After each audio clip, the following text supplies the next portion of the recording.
Hello दोस्तों, स्वागत है आप सभी लोगों का हमारे यूट्यूब चैनल में। जैसा कि आप सभी लोगों को पता है कि आज सावन का दूसरा सोमवार है और साथ ही आज ही के दिन सोमवती अमावस्या और हरियाली अमावस्या भी है। आज की इस वीडियो में मैं आप सभी लोगों को सावन व्रत की कथा सुनाऊंगी। वीडियो पसंद आए तो वीडियो को लाइक करिएगा और साथ में कमेंट बॉक्स में जाके हर हर महादेव कमेंट करना बिल्कुल भी ना भूलिएगा। सावन सोमवार का व्रत 17 जुलाई यानी कि आज के दिन रखा जाएगा। धार्मिक मान्यताओं के अनुसार सावन के महीने में सावन सोमवार का व्रत रखकर अगर सावन सोमवार की कथा की जाए तो इससे जीवन के सभी दुखों का अंत होता है। साथ ही भगवान शिव अपने भक्तों की सभी मनोकामनाएं पूर्ण करते हैं। सावन का माह भगवान शिव को समर्पित होता है। इस माह में सबसे विशेष होते हैं सावन के सोमवार व्रत।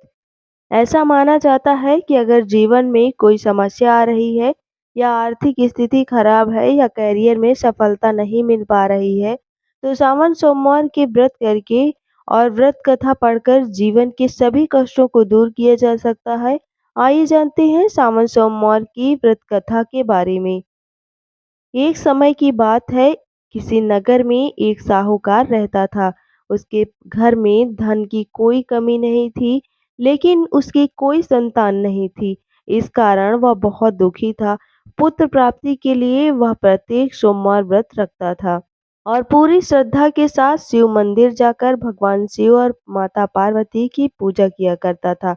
उसकी भक्ति देखकर एक दिन माँ पार्वती प्रसन्न हो गई और भगवान शिव से उस साहूकार की मनोकामना पूर्ण करने का आग्रह किया। पार्वती जी की इच्छा सुनकर भगवान शिव ने कहा कि हे पार्वती, इस संसार में प्राणी को उसके कर्मों का फल मिलता है और जिसके भाग्य में जो होता है उसे भोगना ही पड़ता है। लेकिन पार्वती जी ने साहूकार की भक्ति का मान रखने के लिए उसकी मनोकामना पूर्ण करने की इच्छा जताई।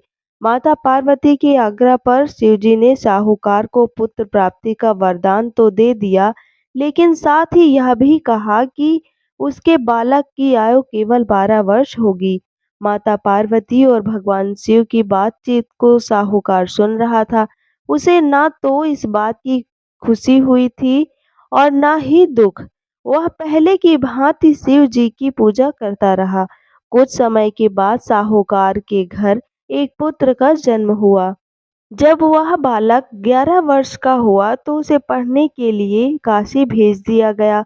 साहूकार ने पुत्र के मामा को बुलाकर उसे बहुत सारा धन दिया और कहा कि तुम इस बालक को काशी विद्या प्राप्ति के लिए ले जाओ और मार्ग में यज्ञ कराना। जहाँ भी यज्ञ कराओ वहाँ ब्राह्मणों को भोजन कराते और दक्षिणा देते हुए जाना।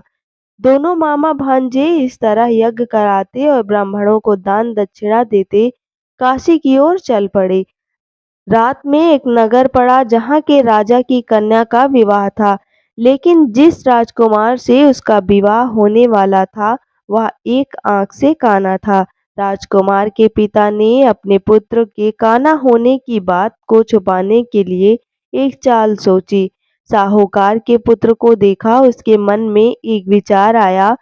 उसने सोचा क्यों ना इस लड़के को दूल्हा बनाकर राजकुमारी से विवाह करा दूं।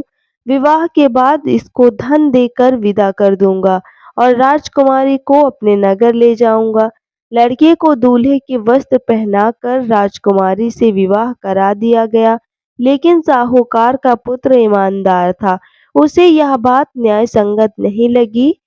उसने अवसर पाकर राजकुमारी के चुन्नी के पल्ले पर लिखा कि तुम्हारा विवाह तो मेरे साथ हुआ है, लेकिन जिस राजकुमार के संग तुम्हें भेजा जाएगा वह एक आंख से काना है। मैं तो काशी पढ़ने जा रहा हूँ। जब राजकुमारी ने चुन्नी पर लिखी बातें पढ़ी तो उसने अपने माता पिता को यह बात बताई। राजा ने अपनी पुत्री को विदा नहीं किया, जिससे बारात वापस चली गई। दूसरी ओर साहूकार का लड़का और उसका मामा काशी पहुंचे और वहां जाकर उन्होंने यज्ञ किया। जिस दिन लड़के की आयु 12 साल की हुई उसी दिन यज्ञ रखा गया। लड़के ने अपने मामा से कहा कि मेरी तबीयत कुछ ठीक नहीं है। मामा ने कहा कि तुम अंदर जाकर सो जाओ। शिव जी की वरदान अनुसार कुछ ही देर में उस बालक के प्राण निकल गए। मृत भांजे को देख उसके मामा ने विलाप शुरू किया। संयोगवश उसी समय शिव जी और माता पार्वती उधर से जा रहे थे। पार्वती ने भगवान से कहा, स्वामी, मुझे इसके रोने के स्वर सहन नहीं हो रहे हैं। आप इस व्यक्ति के कष्ट को अवश्य दूर करें। जब शिव जी मृत बालक के समीप गए तो वह बोले कि यह उसी साहूकार का पुत्र है जिसे मैंने 12 वर्ष की आयु का वरदान दिया था। अब इसकी आयु पूरी हो चुकी है।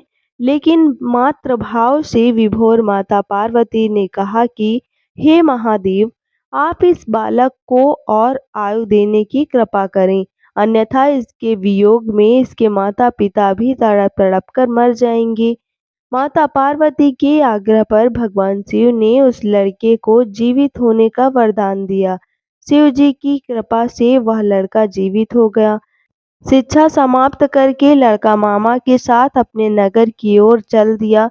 दोनों चलते हुए उसी नगर में पहुंचे जहां उसका विवाह हुआ था।